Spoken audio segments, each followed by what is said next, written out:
وبركاته. الحمد لله القائل في كتابه الكريم قد جاءكم من الله نور وكتاب مبين. الصلاة والسلام على أشرف الأنبياء والمرسلين سيدنا محمد صلى الله عليه وسلم وعلى آله وصحبه أجمعين. أما بعد، سبحانك لا علم لنا إلا ما علمتنا إنك أنت العليم الحكيم. اللهم انفعنا بما علمتنا وعلمنا ما ينفعنا. ربي زدنا علما في كل وقت ومكان برحمتك يا أرحم الراحمين. Syukur kita kehadirat Allah Subhanahu wa Ta'ala kerana malam ini, malam kali yang ketiga, minggu yang ketiga kali sama-sama kita menimba ilmu untuk pegangan diri kita, lebih-lebih lagi asas-asas fardu ain, tauhid dan tasawuf ini. Tuman-tuman hadirin sekalian, muslimin muslimat yang dirahmati Allah. Yang berbahagia Tuan Pengurusi Madrasah Perwira Indah, Tuan Imam, Tuan Bilal, Bendahari, Setiausaha dan ahli jawatan kuasa, hadirin muslimin muslimat, adik-adik sekalian yang dikasihi, moga-moga Allah Subhanahu wa Ta'ala pada malam ini sentiasa menurunkan rahmat untuk kita sekalian dan juga sentiasa diampuni dosa-dosa kita, lebih-lebih lagi di bulan Rajab yang penuh pengampunan ini, yang dipanggilnya adalah bulan Allah Subhanahu wa Ta'ala, yang mana sesiapa yang banyak beramal di bulan Rajab maka akan dilipat gandakan pahalanya, dan barang siapa yang beristighfar kepada Allah dengan sepenuh yakin dan penuh keimanan, maka ampunan Allah akan sampai kepada kita, dan juga maghfirah Allah diterima segala apa yang kita minta istighfar kepada Allah. Itu kita sambung lagi pelajaran asas-asas fardu ain ini.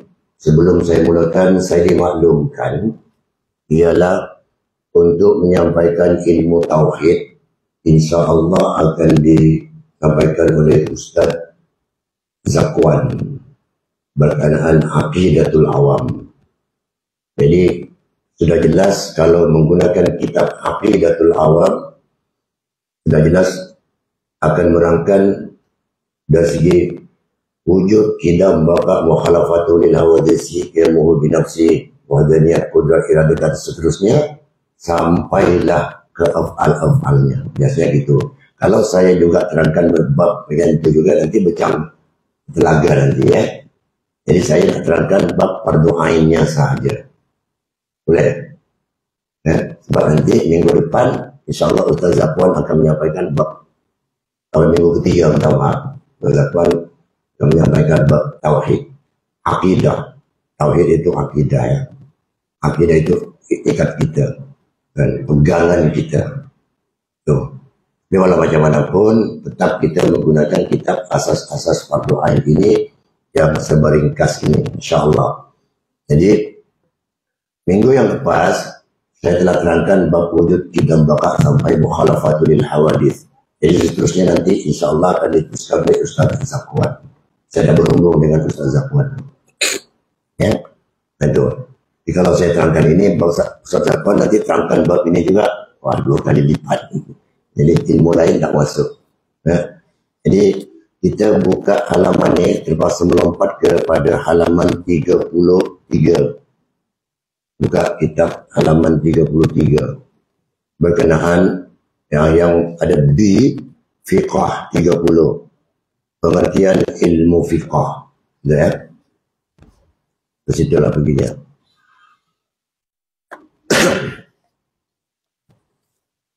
Saya baca Mari kita sama-sama lihat dan dengar pengertian ilmu fiqh.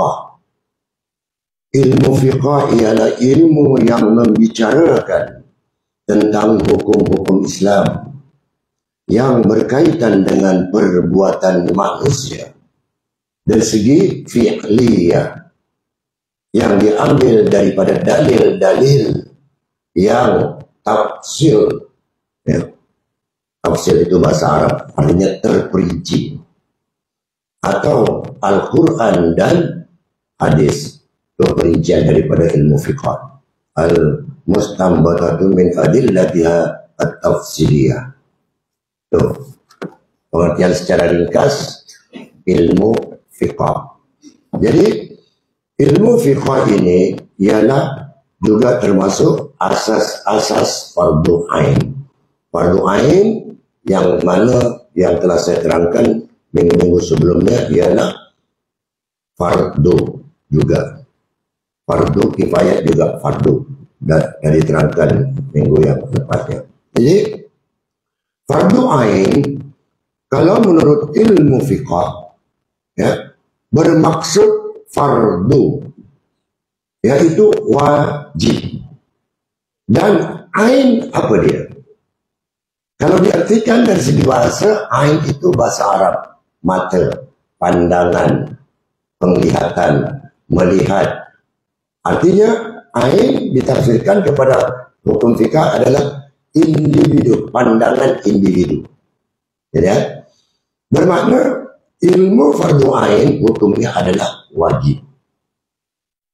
Ya, hukumnya adalah wajib. Kalau kita tidak belajar bab fardu ain, maka kita termasuk golongan orang yang berdosa. Karena ini wajib. Ya, sesuai dengan hadis baginda Rasul sallallahu alaihi wasallam, talabul ilmi faridatun ala kulli muslimin wa muslimatin. Faridah telah difardukan menuntut ilmu ke atas umat Islam, lelaki dan perempuan, muslimin dan muslimah.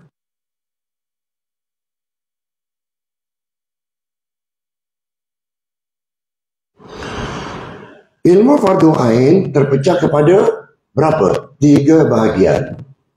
Yaitu 1, akidah, ya, ataupun ilmu tauhid. Lebih halus lagi dipanggil ilmu usuluddin. Itu fardu ain dia. Yang pertama. Yang kedua ialah ilmu fiqh, al-fiqh. Dan yang ketiga ilmu tasawuf. Dan hubungan kait. Ya. Maksud akidah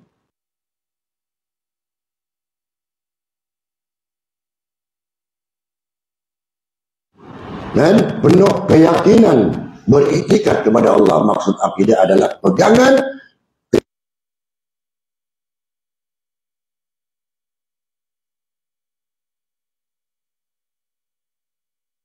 Allah sudah ulang-ulang banyak kali. Artinya sudah balik, sudah ada akal fikiran, sudah akil balik. Ya. Adapun pegangan umat Islam adalah pegangan ahli sunnah wal jamaah. Ini yang mengikut ahli sunnah wal jamaah. Ya. Dan berlandaskan apa? Adalah 2 ulama, yaitu Imam Hasan al-Asy'ari yang terkenal dan juga Imam Abu Mansur al-Maturidi. Kita berdoa kepada ulama itu. Begitulah juga Al-Imam Al-Ghazali dan semua. Artinya imam-imam yang diiktiraf, maksudnya yang banyak karangannya, yang tawadhu dan sebagainya, lebih lagi para aulia Allah. Nah, manakala ilmu akidah ialah membahaskan tentang sifat-sifat Allah dan sifat-sifat Nabi. Itu akidah, itu tauhidnya. Itu lagi akidatul awam akan diterangkan masalahnya. Ya. Dan ia membicarakan tentang pegangan asas kepercayaan untuk umat Islam. Itu akidahnya. Manakala ilmu fiqh pula terbagi kepada 4 bagian. Yaitu 1, ibadah. Ibadah seperti apa? Yang terkenal salat, ya, puasa, zakat, haji. Itu yang terkenal, yang wajib-wajibnya, yang sunat-sunat lain lagi. Ya. Itu maksudnya ilmu fikah yang pertama.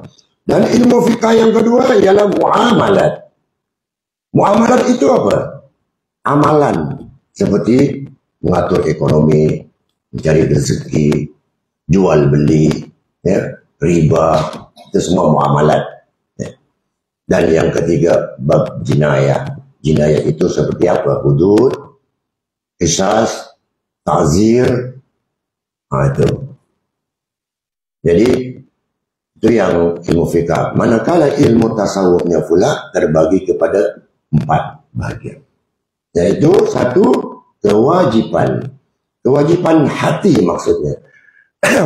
Yakni maksud kewajiban hati itu ialah hatinya tidak dikotori dengan maksiat. Ilmu tasawuf. Ya.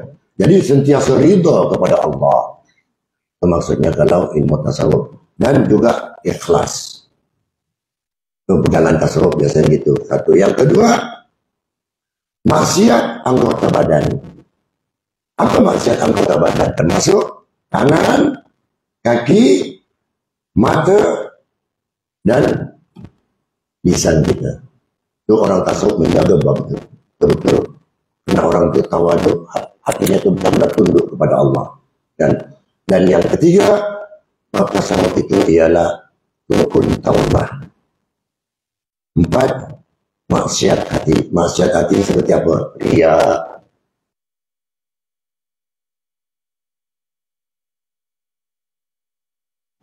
tak pakai benda-benda itu dah. Sebab orangnya hanya fokus suci kepada Allah. Artinya suci itu bukan setakat bersih. Kalau bersih, barang-barang pun bersih. Pakaian kita pun bersih. Bangsa kafir pun bersih. Tapi tidak suci.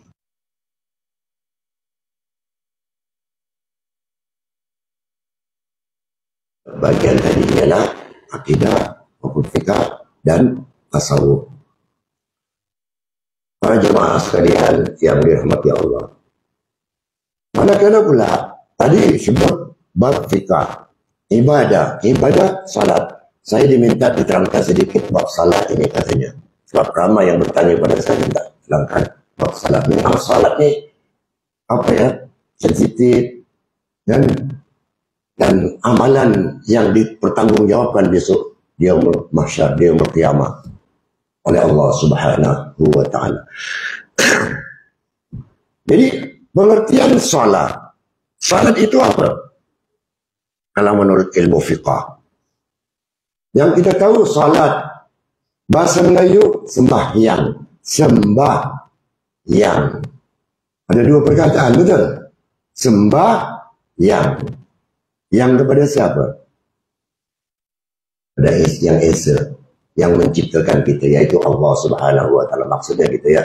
Jadi dalam istilah bahasa, salat itu ialah bahasa Arab, merujuk kepada maknanya sembahyang dalam agama Islam untuk menyembah Allah semata-mata.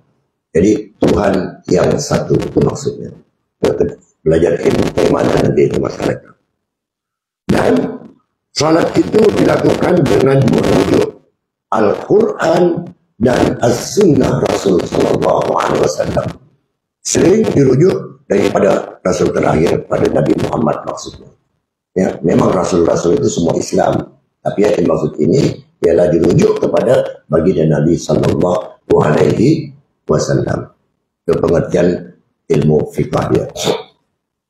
Dan ingatkanlah peristiwa ketika kami tentukan bagi Nabi Ibrahim tempat Ka'bah, itu termasuk ilmu fikah. Ya. Nabi Ibrahim telah ditentukan untuk menghadap ke Ka'bah. Dari segi ilmu fikahnya lah. Kemudian yang kedua, salat ini terbagi kepada berapa bagian? Yang kita tahu lah. Semua yang mukallaf, yang sudah akil, yang sudah balik telah wajib mengerjakan salat 5 waktu semalam, sehari 1 malam. Tapi maksudnya salat itu dibagi kepada beberapa bagian. Ya. Salat terbagi kepada salat fardu maksudnya, dan juga salat sunat. Dua.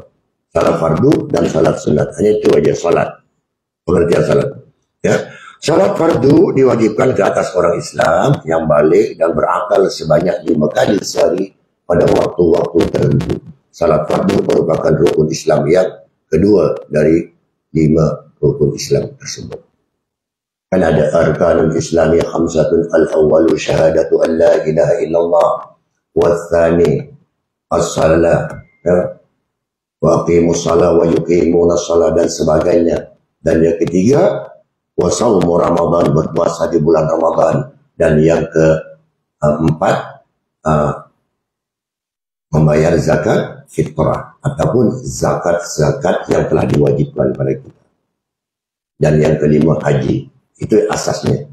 Jadi salat fardu yang wajib didirikan ialah salat 5 waktu sehari semalam, yaitu dengan nama subuh, zuhur, asar, maghrib, dan isya. Sekiranya seorang tertinggal salat fardu, wajib baginya untuk mengulanginya dengan niat qada. Kalau tak sengaja, kalau disengaja tak boleh, dosa namanya. Ya. Contohlah, Zul, masa muda-muda dulu lah, ni remaja-remaja, dan termasuk yang bercakap ni pun barangkali, mudah-mudahan tidak lah ya. Tertinggal solat, disengaja, wajib qada apa tidak? Sengaja ni. Kalau nak ikutkan tak boleh. Kalau sengaja tetap dosa, haram. Tapi apa yang diminta oleh Allah? Minta ampunlah kepada Allah dan berusaha untuk membayarnya. Boleh dibayar, tapi cara qada. Itu setengah ulama berpendapat membenarkan bayar. Dan selagi masih sehat dan masih pikiran waras. Kalau sengaja. Lebih-lebih lagi yang tak sengaja, contohnya tertidur, tak siuman, pingsan dan sebagainya, tak dapat menunaikan salat. Kemudian waktu benda habis, contohnya pingsan waktu asar sampai maghrib, tak sedarkan diri. Ya, tiba-tiba maghrib sedar, jadi wajib qada. Itu lain kepada orang yang muzur, artinya orang darurat. Jadi kalau siapa-siapa yang ada hutang, boleh, ada dua pendapat. Ada yang boleh membenarkan qada, ada juga yang tidak membenarkan qada. Tapi para ulama, Al-Imam Al-Ghazali, Al-Imam Ahmad, Al-Imam Hambali, Al-Imam Maliki, semua sependapat perkara ini. Imam Syafi'i ini siapa nama sebenarnya? Ada yang tahu tak? Ada. Ya, ada yang ingat kira-kira? Namanya Imam Ahmad. Ahmad bin Idris bin Syafi'i. Jadi dinisbatkan kepada nenek datuknya, Asy-Syafi'i. Orang Arab memang begitulah. Abdul Aziz Al-Banjari, misalnya katalah Abdul Aziz Al-Faqani, biasanya dia juga seperti biasanya. Ya. Jadi itu penerangan saya sedikit berkenaan dengan salat, yaitu sekiranya seorang tertinggal salat fardu, wajib baginya untuk mengqadanya. Bagi mereka yang musafir, ia adalah merupakan rukhsah, artinya diberi keringanan yang diberikan, dan harus bagi salat dengan mengqasar salatnya jika berpergian. Jadi ilmu fikahnya di situ saya ringkaskan aja ya. Kemudian seterusnya halaman 34, ia menerangkan bagian-bagian dalam ilmu fiqh. Ya.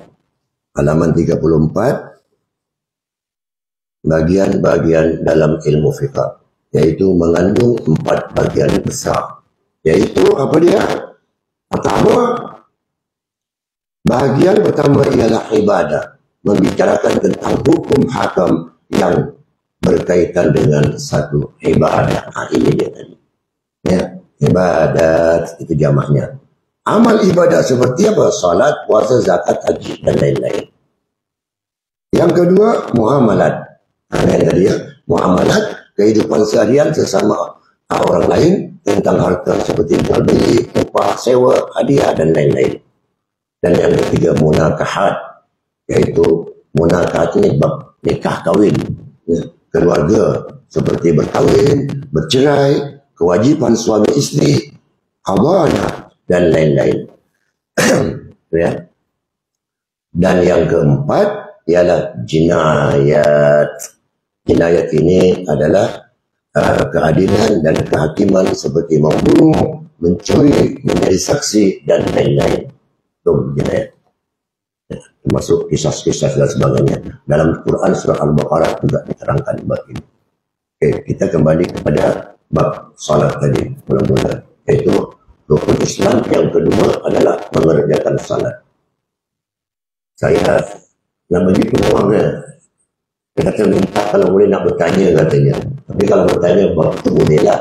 Tapi jangan bertanya-tanya nanti nak kenakan saya. Boleh jawab ke tidak. Kita sama-sama musyakara. Jangan nak kenakan saya. Betul kan yang boleh jawab. Betul-betul ustaz ni. Dah, saya bukan ustaz. Kita kerjasama. Yang tak betul kita berbetulkan. Itu namanya musyakara. Ada setengah mustami'in, pendengar, penonton. Kita tes ustaz ni boleh ke tak boleh. Selalu orang kemarin dulu pernah berlaku di sini. Surau juga. Mak ustaz itulah yang buat hal. Jadi jangan sampai macam itu. Kalau nak tanya bab salat boleh. Bab kita, kelakuan amalan kita harian di tempat kita juga sini. Saya buka ruang itu. Ada. Okey. Sembah itu bahasa Melayu. Sesembahan. Sebenarnya apa sesembahan yang disembah? Sesembahan banyak. Agama lain membuat sesembahan. Yang dimaksud ini menyembah abdun. Kita menghambakan diri kepada Allah Subhanahu wa Ta'ala. Apabila sebut hamba, ya, hamba ini adalah serendah-rendah makhluk, merendahkan hati dan diri kita.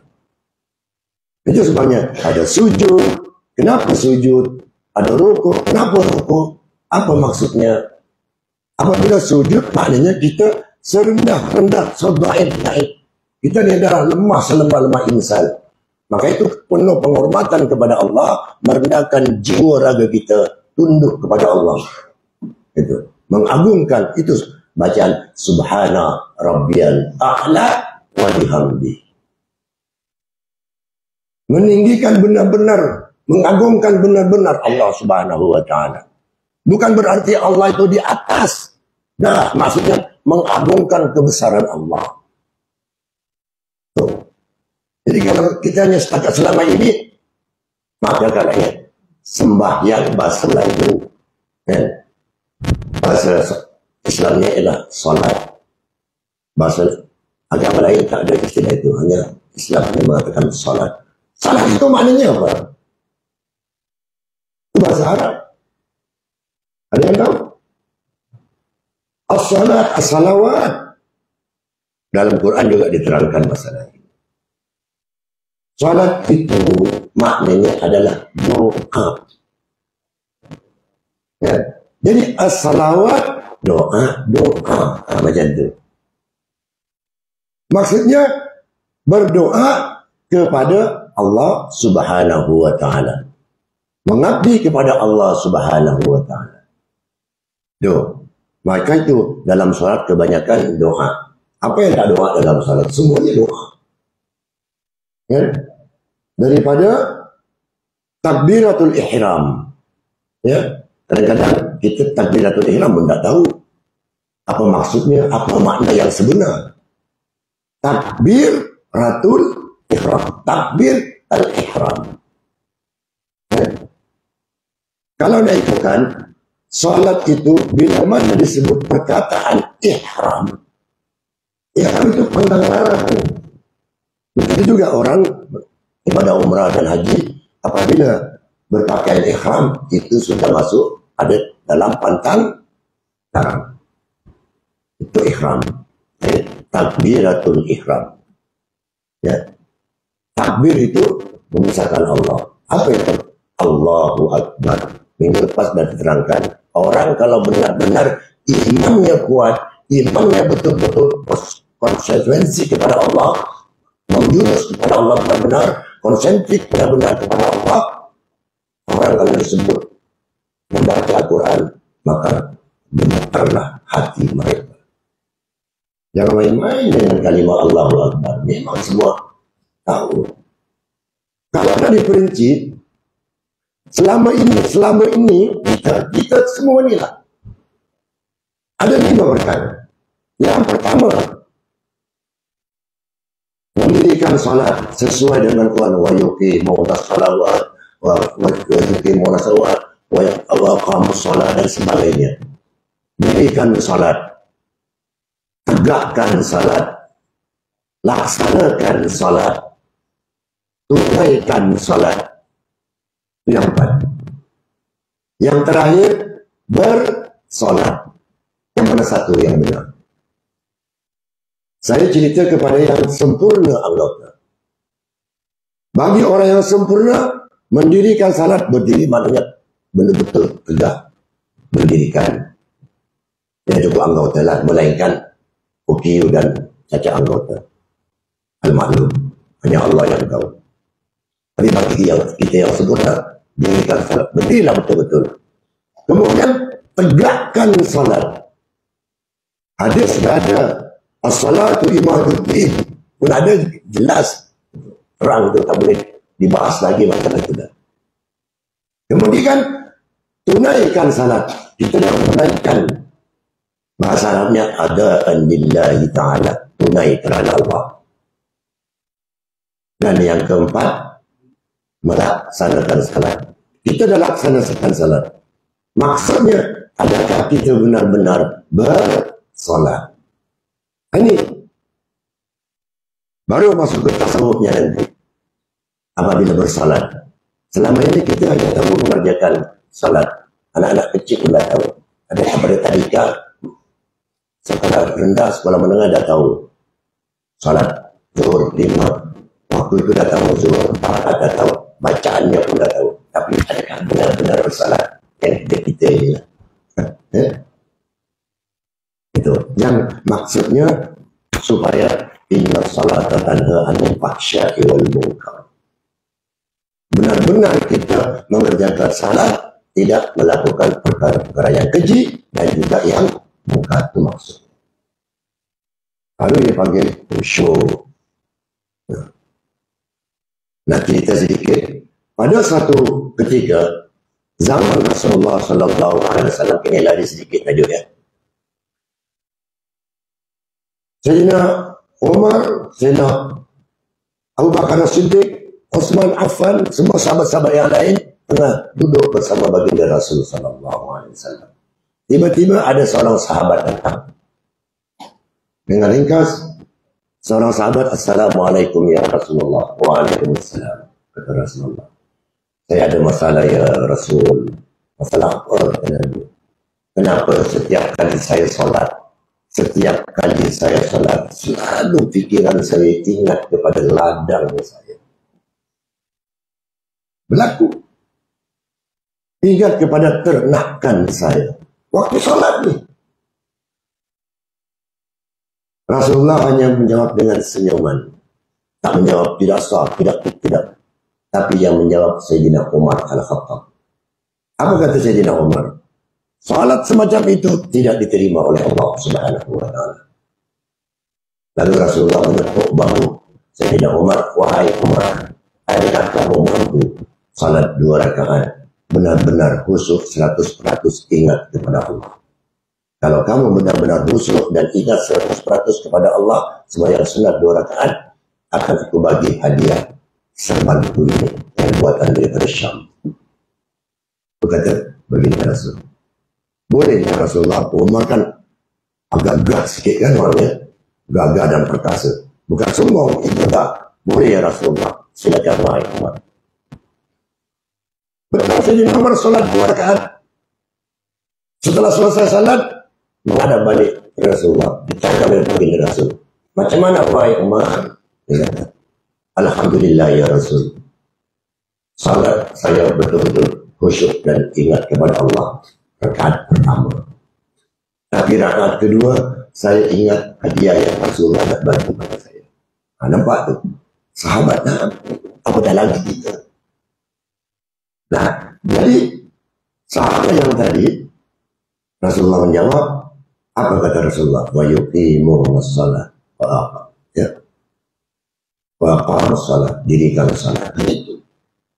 Maka itu para ulama menafsirkan Al-Quran penuh perinci sampai ke peringkat khusyuk dan sebagainya. Ya. Sampai 3-4 kali, sampai 4 kali orang sahabat itu berjumpa hari-hari.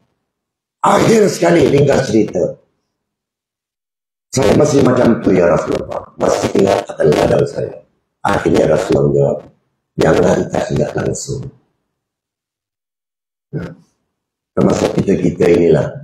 Ini sahabat semacam itu adalah untuk menjadi contoh kepada kita. Bahawa kita juga adalah lalai. Itu sebab namanya insan. Artinya insan lupa. Manusia ini manusia ataupun al-insan makhluk atau manusia. Manusia itu memang lupa. Ya. Sebab salah. Jadi nak fokus dulu mungkin waktu takbirnya ingat. Mungkin waktu sujudnya ingat. Waktu lain tak ingat. Dan kadang-kadang bila kita salat, anak-anak bising aja dah. Macam terganggu. Tak usah kata tu. Kita salat berjemaah contohlah. Di sebelah kita, bacaannya lebih kuat sikit. Bismillahirrahmanirrahim. Alhamdulillahirrahmanirrahim. Kita dengar sebelah kita. Mengganggu lah. Terganggu kita. Maka itu sekedar dengar untuk diri sendiri. Jangan terlalu kuat sangat. Kalau kita ada sahabat-sahabat kita di sebelah. Sebab mengganggu, takut tersasul. Yang kita sebelahnya tersasul baca gara-gara dengar bacaan sahabat kita di sebelah. Ya. Ada lagi yang tanya tu. Wah, itu ya. Jadi ibadah maksudnya kita sebagai hamba abdi sesuai. Sedangkan Nabi pun juga tak lama lagi kita akan menghadapi Isra Mi'raj. Apa dalam Al-Quran? Subhanalladzi asra bi'abdihi lailan minal masjidil haram ilal masjidil aqsa alladzi barakna haulahu linuriyahu min ayatina innahu was-sami'ul basir. Di situ disebut Subhanalladzi asra bi'abdihi. Allah boleh saja bi rasulihi boleh. Kalau Allah berkehendak. Maknanya Nabi Muhammad juga dianggap sebagai abdi agar supaya jadi contoh kepada umat-umat. Maha suci Allah dan pada Nabi Muhammad sebagai hamba-Nya. Kemudian itu, ya, buat salat. Lagi-lagi bacaan. Kadang-kadang kita minta maaf kan. Kita dulu dah tentu beza-beza guru kita. Mungkin Haji Sauki gurunya di mana di kampung, Zul gurunya di mana. Bila kita kumpul kat sini baru berjumpa, baru kenal. Kadang-kadang tak sama dengan gaya kita. Ya, ada yang macam tu duduk kita betul ke ini mazhab Syafi'i, tapi duduk tayat akhir macam tu, macam tayat awal pun ada jadi isu juga. Itu ada masalah yang itu. Karena benda itu bukan benda wajib. Nanti kita boleh baca syarat rukunnya syarat ada berapa, itu ada semua tu. Ya, tempat ibadah seperti salat, puasa dan zakat. Ini bab salat dulu yang kita terangkan. Jadi ada juga kadang-kadang tak maaf ya, imam-imam kita ni, termasuk saya juga, imam-imam kita ni macam tak tahulah, takut ada was-was tu. Dan sebelum begitu Bilal pada qamatis salat, Allahu Akbar, Allahu Akbar, la ilaha illallah, imam naik la ilaha illallah Muhammad Rasulullah sallallahu alaihi wasallam, Allahu Akbar wa kita macam Bismillahirrahmanirrahim. Qul a'udzu birabbin nas, malikin nas, ilahin nas, dan sebagainya. Asyhadu an macam-macam dibaca. Kenapa? Ada apa sebenarnya? Takut diganggu oleh iblis. Takut jadi was-was. Ya, kalau dibuka benda ni tak ada semua. Dalam ilmu fikah pun tak ada. Hadisnya pun tak ada. Boleh baca tapi jangan buat-buat. Ya, sekedar dengar sendiri. Alhamdulillah. Ini dikit ni. Dah baca pun dia datang. Pasal iblis lah ya. Jadi iblis ni memang musuh kita. Musuh hasil berperang dengan kita. Dan bertelaga je dengan kita. Semua. Sebab iblis pun berdoa juga kepada Allah. Doa syaitan dikabul oleh Allah. Aku hanya minta satu, ya Allah. Tolong kabulkan doa aku. Untuk memudah umat Muhammad. Dan itu aja. Doanya dikabul oleh Allah. Itu sebab Nabi Adam terkeluar, tercampak daripada syurga. Dikabul doanya. Jadi kalau bukan tak boleh baca, boleh. Tak ada halangan, tak ada larangan, tak ada masalah. Cuma jangan buat-buat. Dan takut timbul sakwa sangka makmum yang lain. Buat dia imam baca.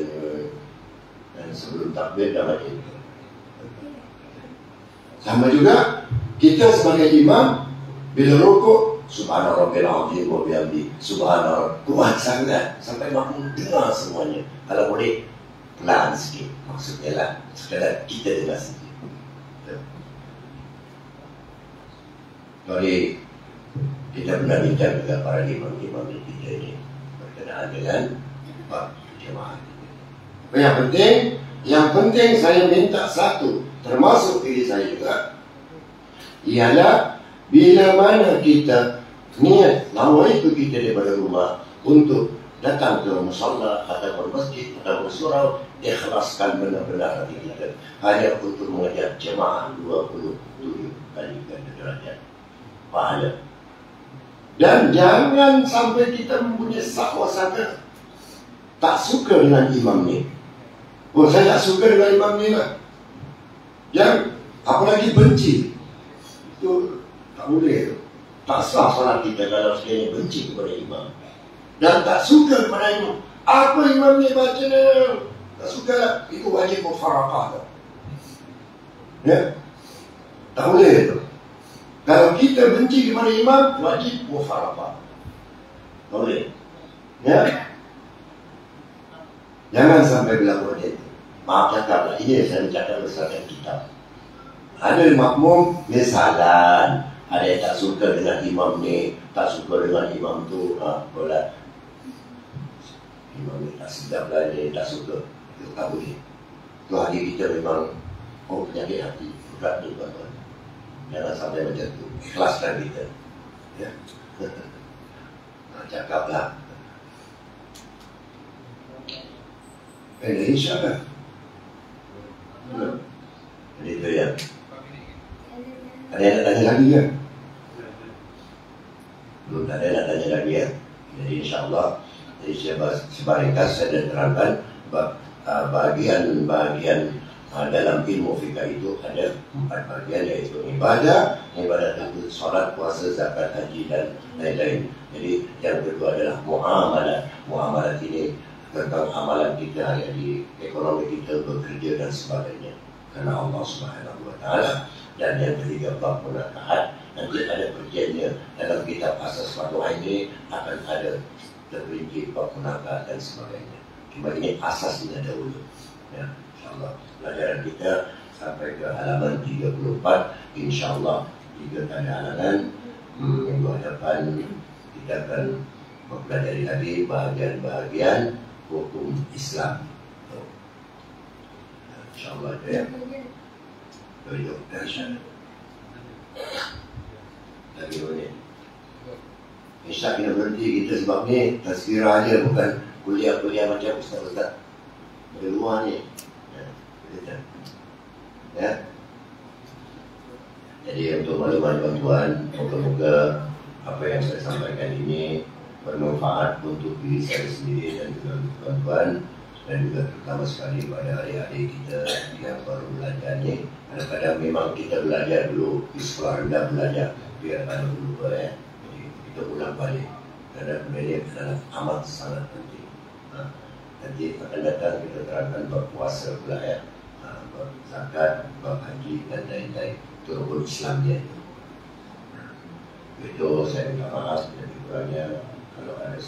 silap.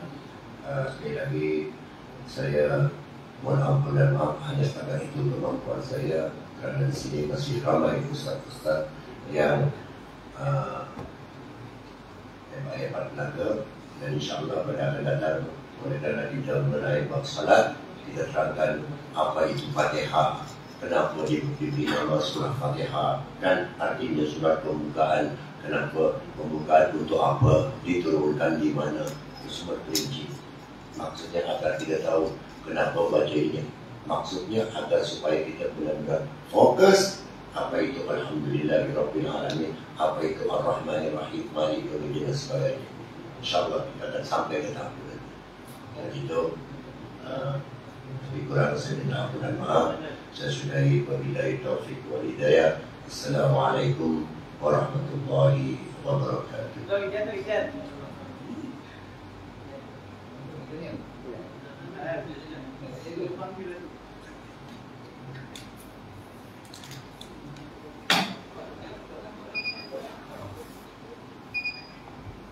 Good.